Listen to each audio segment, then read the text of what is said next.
ஒரு தகப்பன் தன் பிள்ளைக்கு இறங்குறது போல கர்த்தர் தமக்கு பயந்தவர்களுக்கு இறங்குகிறார். இன்றைக்கு ஒருவேளை இந்த சத்தத்தை கேட்கிற அன்பு ஆண்டவருடைய பிள்ளையே, உங்க வாழ்க்கையிலே உங்க அப்பா உங்களுக்கு பெரிய இரக்கம் பாராட்டி இருக்கலாம். எங்க அப்பா மாதிரி யாருமே வர முடியாது பாஸ்டர், எங்க அப்பாவுடைய இரக்கம் ரொம்ப பெரிய இரக்கம். நான் நம்புறேன், இல்ல உங்க அப்பாவும் உள்ளதான். ஏசப்பா அதை விட மேலானவரா இருந்து சொல்றாரு, உங்க அப்பாவை மாதிரி நானும் உனக்கு இறங்குவேன். உங்க அப்பா உனக்கு ஒரு நல்ல வாழ்க்கையை அமைச்சு கொடுக்கணும்னு நினைக்கும் போது பரலோக தேவனாகிய கர்த்தர் உங்களுக்கு ஒரு நல்ல வாழ்க்கையை அமைச்சு கொடுக்கணும்னு நினைக்க மாட்டாரா? உங்களுடைய தகப்பனாரை விட மேலானவர் நம்முடைய காலிலே. நான் கர்த்தருடைய சமூகத்தில் வாக்குத்தத்தத்திற்காக நான் ஜெபிச்ச போது ஆண்டவர் என்னுடைய இருதயத்தில் ஒரு வார்த்தையை பேசினாரு. நீங்க எடுத்துக்கொள்ளலாம். 103வது சங்கீதத்தை நம்ம எல்லாரும் எடுத்துக்கொள்ளலாமா? 103வது சங்கீதத்தில் 13வது வசனத்தை நம்ம வாசிக்க போறோம். சேர்ந்து வாசிக்கலாம். 103வது சங்கீதத்தில் நம்ம 13வது வசனத்தை எல்லாரும் சேர்ந்து வாசிக்கலாமா? தகப்பன் தன் பிள்ளைக்கு இறங்குறது போல கர்த்தர் தமக்கு பயந்தவர்களுக்கு இறங்குகிறார்.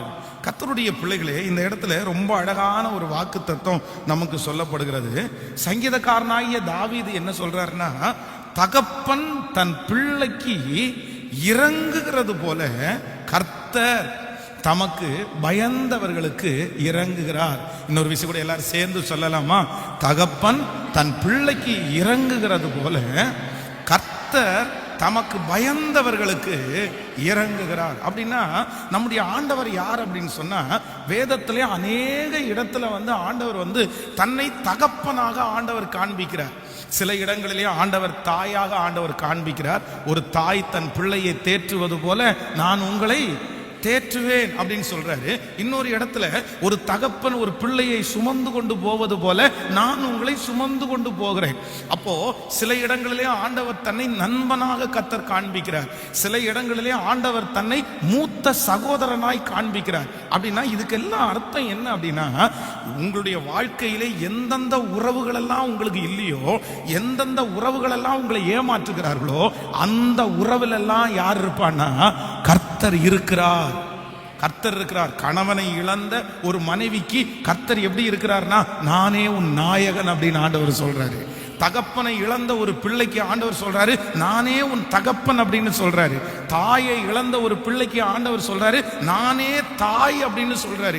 என் கூட பிறந்த சகோதரங்க யாருமே இல்லையே, எல்லாருக்கும் சகோதரங்க இருக்காங்களே, எனக்கு மட்டும் சகோதரங்க இல்லையேன்றவங்களுக்கு ஆண்டவர் நல்ல ஒரு சகோதரனாய் இருக்கிறார். ஆனா பல இடங்களிலே இந்த தகப்பன் தாய் அப்படின்றத ஆண்டவர் இண்டிகேட் பண்ணிட்டே இருக்கிறாரு. நான் உனக்கு அப்பா, நான் உனக்கு அம்மா, நான் உனக்கு அப்பா அப்படின்னு சொல்லிட்டே இருக்கிறாரு. ஏன் அப்படின்னா இந்த உலகத்துல ரொம்ப பெரிய அன்பு. சிலருடைய தகப்பனும் தாயும் ஒருவேளை அப்படிப்பட்ட சூழ்நிலையில அமையாம இருக்கலாம். ஆனா மோஸ்ட்லி 90% ஜனங்களுடைய அம்மா அப்பா எப்படிதான் இருக்காங்கன்னா, தன்னுடைய பிள்ளைகளுக்காகத்தான் வாழ்றவங்களா இருக்காங்க. இந்த உலகத்திலேயே அதிகமான அன்பு நம்ம மேல செலுத்தணும் அப்படின்னு சொன்னா ஒரு தகப்பன் தாய் தான் அந்த அன்பு செலுத்த முடியும். வேற யாருமே செலுத்த முடியாது. வேற எல்லாருடைய அன்பும் எவ்வளவுதான் இருந்தாலும் அது ஒரு டெம்பரவரியான அன்பு. ஒரு விஷயம் ஒரு 10th எழுதுகிற ஒரு வாலிப பையன். அப்போ அந்த வாலிப பையனை பார்த்து ஊர்ல இருக்கிற சொந்தக்காரங்க எல்லாருமே இவன் எங்க படிக்க போறான், இவன் 10th ஃபெயில் ஆக தான் போறான். ஏன்னா அவன் ஒரு மக்கு ஸ்டூடெண்ட். உண்மையிலே அவனுக்கு எதுவுமே புரியாது. அவனுக்கு அவ்வளவுதான் அவனுடைய கெப்பாசிட்டின்னு வைங்களேன். அவனால 10th பாஸ் பண்றதுக்குரிய அந்த வழிகள் எல்லாம் ரொம்ப குறைவுதான். அப்போ சொந்தக்காரங்க எல்லாருமே சொல்றாங்க, இவன் 10th பாஸ் பண்றது கடினம் அப்படின்னு சொல்லி.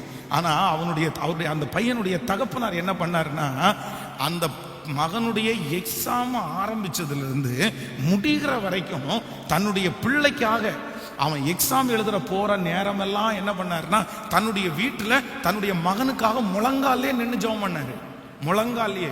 ஒரு மிகப்பெரிய ஆச்சரியம், அந்த 10th நல்ல மார்க்கோட அந்த பையன் தம்பி பாஸ் பண்ணான். அப்போ நான் நம்புறேன், எல்லாரும் அவன் ஃபெயில் ஆகட்டும், அவன் ஃபெயில் ஆனா பரவாயில்ல, அவன் ஃபெயில் ஆகத்தான் போறான் அப்படின்னு சொல்லும் போது தகப்பனார் என்ன பண்றாருன்னா, இல்ல என் பிள்ளை தோத்து போயிடக்கூடாது, என் பிள்ளை தோத்து போயிடக்கூடாது.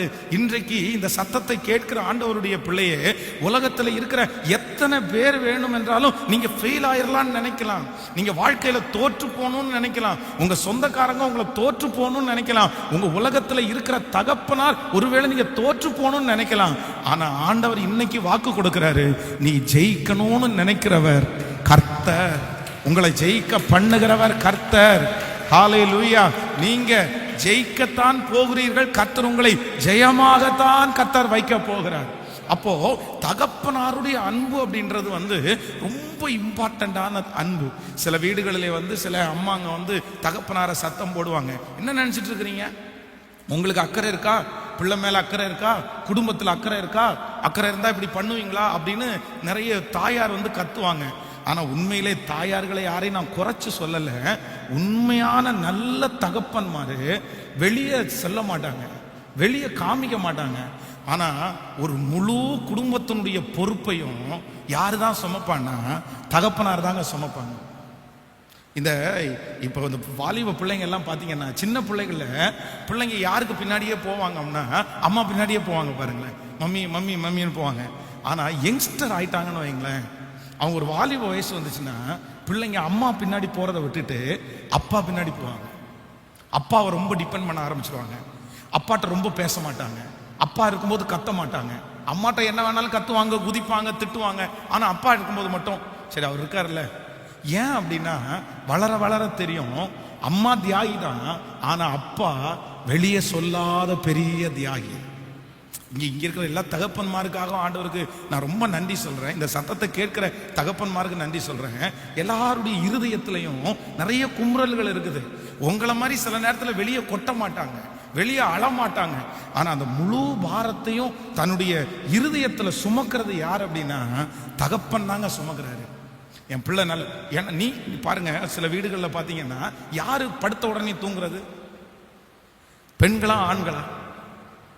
சொல்லுங்க. படுத்த உடனே தூங்குறது பெண்களா ஆண்களா?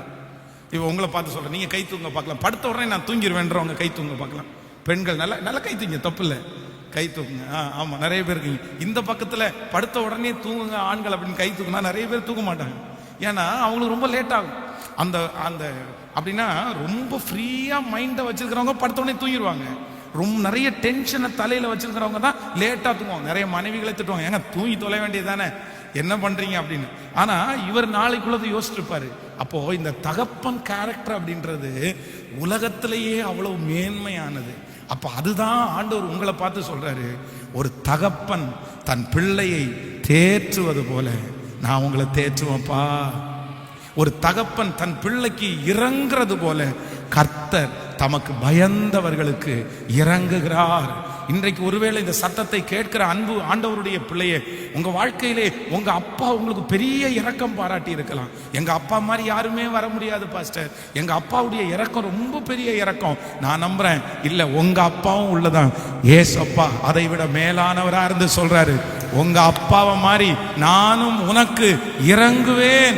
உங்க அப்பா உனக்கு ஒரு நல்ல வாழ்க்கையை அமைச்சு கொடுக்கணும்னு நினைக்கும் போது பரலோக தேவனாகிய கர்த்தர் உங்களுக்கு ஒரு நல்ல வாழ்க்கையை அமைச்சு கொடுக்கணும்னு நினைக்க மாட்டாரா? ஹல்லேலூயா. உங்களுடைய தகப்பனாரை விட மேலானவர் நம்முடைய கர்த்தர். ஆமென். ஆண்டவர் சொல்றாரு, உங்க அப்பா இறங்குன மாதிரி நான் உனக்கு என்ன பண்ணுவேன்னா இறங்குவேன். எல்லாரும் கையை உயர்த்தி சொல்ல போறேன், இந்த வாக்கு தத்துவம் எனக்கு தான் ஆண்டவரேன்னு சொல்லுங்க.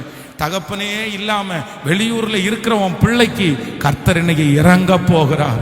தகப்பன் இல்லாத பிள்ளைகளுக்கு இறங்க போறாரு. எங்க அப்பா என் கூட இல்லையே, எங்க அப்பா என்ன தட்டி கொடுக்கலையே, ஓ எங்க அப்பாவுக்கு ஒண்ணுமே முடியலையே, ஆனால் பரலோக தகப்பனாகிய கர்த்தர் சொல்லுகிறார், நான் உனக்கு இறங்குவேன். சொல்லுங்க கையை உயர்த்தி, அப்பா இந்த வாக்கு தத்துவம் எனக்கு தான். ஆமென். அவருடைய இரக்கம் எல்லாத்தையும் கொண்டு சேர்க்கும். அவருடைய இரக்கம் ஃபர்ஸ்ட் உங்களுக்கு தான் சொல்லும். அவருடைய இரக்கம் எதிரியினுடைய கண்ணுக்கு உங்களை அழகா மறைக்கும். ஆமென். சொல்லுங்க. இந்த தகப்பனாருடைய இரக்கம் அப்படின்றத நம்ம வேதத்துல வாசிக்கும் போது பல இடங்களில் எனக்கு ரொம்ப ஆச்சரியமா இருந்துச்சு, ரொம்ப சந்தோஷமா இருந்துச்சு. தகப்பனுடைய இரக்கம்ன்றது சாதாரணமானதல்ல. அப்படின்னா ஒரு ஒரு பிள்ளை தப்பு பண்ணும்போது ஒரு உலகத்தில் இருக்கிற மனிதர்கள் என்ன பண்றாங்கன்னா அதை வெளியரங்கப்படுத்தணும்னு நினைக்கிறாங்க. அது வெளியா வந்து அவனை தப்பானவனா காமிக்கணும்னு நினைக்கிறாங்க. நீங்க லூக்கா எழுதின சுவிசேஷம் 15ஆம் அதிகாரத்திலே நீங்கள் வாசிப்பீர்களே ஆனால், இந்த 15ஆம் அதிகாரத்திலே நீங்கள் வாசிக்கும் போது வேதம் சொல்லுது, ஒரு தகப்பன் இருந்தார், அந்த தகப்பனுக்கு 2 குமாரர்கள் இருக்கிறார்கள். அப்போ நான் அதுல வாசிக்கும் போது நான் என்ன கண்டுபிடிச்சேன்னா, அங்கே தன்னுடைய தகப்பன் தன்னுடைய பிள்ளைக்கு அவர் இறங்குறாரு. எப்படி இறங்குறாரு அப்படின்னா, உலகத்திலே இருக்கிறவங்க எல்லாருமே அவனை தப்பானவனா காமிக்கணும்ன்றதுல ரொம்ப வைராக்கியமா இருக்கிறாங்க. இன்னும் சொல்ல போனா அவனுடைய கூட பிறந்த சகோதரன் அங்க அவங்க பப்ளிக்கா என்ன சொல்றான் அப்படின்னா, என்ன பண்ணிட்டு இருக்கிறீங்க நீங்க, என்ன நடந்துட்டு இருக்குது, உங்க பையன் யாருன்னு தெரியுமா, வேசிகளிடத்தில் தன் ஆஸ்தியை அழித்து போட்ட உங்க பையன். அப்படின்னா அவன் நல்லவனே கிடையாது, அவன் கெட்டவன். உங்க பணத்தை எடுத்துட்டு போனா, உங்க பணத்தை செலவு பண்ணா, உங்க பணத்தை அசுத்தமான இடத்துல செலவு பண்ணா, நீங்க போய் அவனை எப்படி நினைக்கிறீங்க? ஆனா வேதம் சொல்லுது, உலகத்தில் இருக்கிற எல்லாருடைய பார்வைக்கும் தன்னுடைய பையனை கெட்டவனா அல்ல நல்லவனா காமிக்கணும்னு அவங்க அப்பா ரொம்ப முயற்சி எடுக்கிறாரு. ஆமேன்னு சொல்லுங்க. ஒரு விஷயம் வந்து எனக்கு ரொம்ப ஆச்சரியமா இருந்துச்சு. ஒரு பிரதர் வந்து ஒரு வாலிப தம்பியை குறித்து அவர் வந்து ஒரு விஷயத்த சொல்றாரு. இந்த மாதிரி நடந்துச்சு பாஸ்டர், இந்த மாதிரி நடந்துச்சு, நான் வந்து பேசினேன், அவங்க அப்பாட்ட பேசினேன். அப்போ அவங்க அப்பா வந்து என்கிட்ட சாரி கேட்டார். இதெல்லாம் ஒன்றும் இல்லை பாஸ்டர், நீங்கள் வந்து கொஞ்சம் பொறுத்துங்க பிரதர் அப்படின்னு சொன்னார். ஆனால் சொல்லிட்டு ஒன்று மட்டும் சொன்னார், பிரதர் நீங்கள் இதை வேற யார்கிட்டையும் சொல்ல வேணாம் பிரதர், அவன் மாறிடுவான் பிரதர், கண்டிப்பாக அவன் மாறுவான்ற நம்பிக்கை எனக்கு இருக்குது. நீங்கள் யார்கிட்டையாவது சொன்னீங்கன்னா அவனை எல்லாருமே தப்பாக பார்த்துருவாங்களே பிரதர் அப்படின்னு என்கிட்ட சொன்னாரு. அதனால நீங்க ஒன்றும் அதை வெளியே காமிச்சுக்காதீங்க பாஸ்டர் அப்படின்னு என்கிட்ட சொல்றாரு. அப்போ தன்னுடைய பிள்ளை தப்பு பண்ணது இது உலகத்தானா இருந்தா என்ன பண்ணிருப்பாங்க, 4 இடத்துல மைக்க போட்டு சொல்லுவாங்க. அதுவும் இன்னைக்கு இருக்கிற கிறிஸ்தவம் கூட அப்படிதான் போயிட்டு இருக்குது. யாராவது ஒருத்தர் ஏதாவது தப்பு பண்ணாங்கன்னா உடனே யாருக்காவது ஒருத்தருக்கு சொல்லணும், 10 பேருக்கு முன்னாடி அவன் பேரை கெடுத்துடணும், அவன் பேரை நாசம் பண்ணிடணும். ஆனா உண்மையான தகப்பன் உங்க பேரை கெடுக்கணும்னு நினைக்க மாட்டாரு, உங்க பேரை பெருமைப்படுத்தணும்னு நினைப்பாரு. இந்த ஜெபத்துல, இந்த இரக்கம் செய்யும் வரை இந்த கூட்டத்துல ஆண்டவர் உங்களிடத்துல பேசுறாரு. அன்பு தேவ பிள்ளையே, உங்களுடைய பேரை, உங்களுடைய வாசனைய எந்தெந்த இடத்துல கெடுக்கணும்னு மனுஷங்க முயற்சி எடுத்துட்டே இருக்காங்களா? பாஸ்டர் உண்மைதான் பாஸ்டர், எனக்காக தான் அந்த வார்த்தை பேசப்படுது. நான் ஒரு தப்பு பண்ண மாட்டேனா, நான் ஒரு மிஸ்டேக் பண்ண மாட்டேனா, என் வேலை ஸ்தலத்தில் என் பேரை கெடுக்கலாம், நான் குடியிருக்கிற இடத்துல என் பேரை கெடுத்துடலாம், இல்லைன்னா என் சொந்தங்களுக்கு முன்னாடி என் பேரை கெடுத்துடலாம். ஏற்கனவே என் பேரை நிறைய கெடுத்துட்டாங்க பாஸ்டர், இப்பவும் நான் செஞ்ச சில தவறுகளினால என் பேர் கெட்டு போயிருமோ, என் எதிர்கால நாசமாயிருமோ, என் எதிர்காலத்தில் என்னுடைய வருங்கால கணவனிடத்துல சொல்லிட்டாங்கன்னா, மனைவியிடத்துல சொல்லிட்டாங்கன்னா, அந்த குடும்பத்தினிடத்துல சொல்லிட்டாங்கன்னா நான் என்ன செய்வேன் அப்படின்னு உங்களுடைய இருதயம் அங்கலாய்க்குமானால், நான் நம்புறேன் தகப்பனுடைய முதல் அன்பு என்ன அப்படின்னா, உன் பலவீனங்களை வெளியே சொல்ற அன்பு இல்ல, உன் பலவீனங்களை மறைக்கிற அன்பு, உன் பலவீனங்களை மறைக்கிற அன்பு. இதுவரைக்கும் ஆண்டவர் உங்க பலவீனங்களை எல்லாம் மறைச்சிருக்காரு. நீங்க எவ்வளவு பலவீனமானவங்கன்னு உங்க மனைவிக்கு தெரியாது பிரதர், உங்க கணவனாருக்கு தெரியாது சிஸ்டர், உங்க அம்மா அப்பாவுக்கு தெரியாது மகன், ஆனா கர்த்தருக்கு தெரியும். உங்க பலவீனம் என்னன்னு தெரியும், உங்க விழுகை என்னன்னு தெரியும், உங்க பாவம் என்னன்னு தெரியும், உங்க தப்பு என்னன்னு தெரியும். ஆனா ஆண்டவர் என்ன பண்ணார் தெரியுமா? எல்லாருடைய கண்ணுக்கு முன்னாடியும் உங்க பலவீனத்தை இதுவரைக்கும் மறைச்சாரு, உங்க பலவீனத்தை இத்தனை நாட்களும் மறைத்தார். ஓ, உங்களுடைய பலத்தை மட்டும்தான் மற்றவங்களுக்கு முன்னாடி காமிச்சாரே தவிர உங்க பலவீனத்தை ஆண்டவர் காமிக்கவே இல்லை. அந்த தேவன் தான் இன்றைக்கும் வாக்கு கொடுக்கிறார், உன் பலவீனத்தை நான் வெளியே சொல்ல போவதில்லை, நான் உன்னை மறைப்பேன். ஓ ஹல்லேலூயா. அந்த பலவீனத்தை மறைத்து உன் மேல நான் வச்சிருக்கிற அன்பை நான் வெளிப்படுத்துவேன். ஆமென் சொல்லுங்க. கையை உயர்த்தி கர்த்தருக்கு நன்றி சொல்லலாமா? இனி உன் பேர் கெட்டு போவதில்லை, இனி உங்களுடைய பிள்ளையினுடைய பேர் கெட்டு போவதில்லை. நீங்கள் அந்த காரியத்தை குறித்து பயப்பட வேண்டாம். கர்த்தர் மன்னித்து விட்டார், கர்த்தர் மறந்து விட்டார், கர்த்தர் முதுகுக்கு பின்னாடி போட்டுட்டாரு. சொல்லுங்க ஆமென் சொல்லுங்க. சத்தமா ஏசப்பாட்ட ஜெபம் பண்ணுங்க. ஹல்லேலூயா, ஹல்லேலூயா. அது விளைவாய் மாறிடுமோ, 10 வருஷம் தாண்டி ஆபத்தா மாறிடுமோ, என் எதிர்காலத்தை நாசம் பண்ணிடுமோ, என் பிள்ளையினுடைய எதிர்காலத்தை நாசம் பண்ணிடுமோ? இல்ல இல்ல இல்ல. தகப்பன் நல்ல ஒரு தகப்பன், எனக்கு ஒரு நல்ல தகப்பன் இருக்கிறார். அவர் என்னுடைய பலவீனத்தை மறைக்கிற தகப்பன். சொல்லுங்க, கர்த்தாவே உமக்கு ஸ்தோத்திரம், ஸ்தோத்திரம், ஸ்தோத்திரம். ஹல்லேலூயா. திரளான ஜனங்களை கண்டா மனதுருகி நோய்கள் நீக்கினார். திரளான ஜனங்களை கண்டார். மனதுருகி நோய்கள் நீக்கினார். கிட்ட வந்து பாடை தொட்டார். மரித்தவன் உட்கார்ந்து பேசினார். கிட்ட வந்து பாடை தொட்டார். மரித்தவன் உட்கார்ந்து பேசினார். வாழ்கிறார், இயேசு வாழ்கிறார், எல்லாம் செய்ய வல்லவர். வாழ்கிறார், இயேசு வாழ்கிறார், எல்லாம் செய்ய வல்லவர். நீ கலங்காதே, திகையாதே, துடைக்கப்படும். நீ கலங்காதே, திகையாதே, உன் கண்ணீர்கள் துடைக்கப்படும். இரக்கங்களின் தகப்பன் இயேசு அற்புதம் செய்வார். இரக்கங்களின் தகப்பன் இயேசு அற்புதம் செய்வார். நீ கலங்காதே, நீ திகையாதே, உன் கண்ணீர்கள் துடைக்கப்படும். நீ கலங்காதே, நீ திகையாதே, உன் கண்ணீர்கள் துடைக்கப்படும். ஹல்லேலூயா. எத்தனை பேர் விசுவாசிக்கிறீங்க? ஆமென். சோ அப்பாவுடைய ஃபர்ஸ்ட் ஆண்டவர் ஒரு பிள்ளைக்கு எப்படி இறங்குறாரு, ஒரு தகப்பனுடைய இறக்கம் என்ன அப்படின்னா, அந்த தகப்பன் பலத்தை எல்லாம் வெளியே காமிச்சு பலவீனத்தை எல்லாம் என்ன பண்றாராமா, மறைக்கிறார். ஆமென். இதுவரைக்கும் நம்ம பேர் புகழோட நிறைய இடத்துல இருக்கிறதுக்கு காரணமே என்ன அப்படின்னா, நம்முடைய பலவீனத்தை அல்ல, ஆண்டவர் என்ன பண்றாரு அப்படின்னா பலத்தையே. இந்த நாள் முழுக்க நீங்க ஆண்டவருடைய சமூகத்துல என்ன ஜெபிக்கணும்னா, ஆண்டவரே என் பலவீனம் என் ஆண்டவருக்கும் எனக்கு மட்டும் தெரிந்தா போதும். அதனால உங்க பலவீனத்தை நிறைய நேரத்துல எல்லார்ட்டையும் ஷேர் பண்ணக்கூடாது.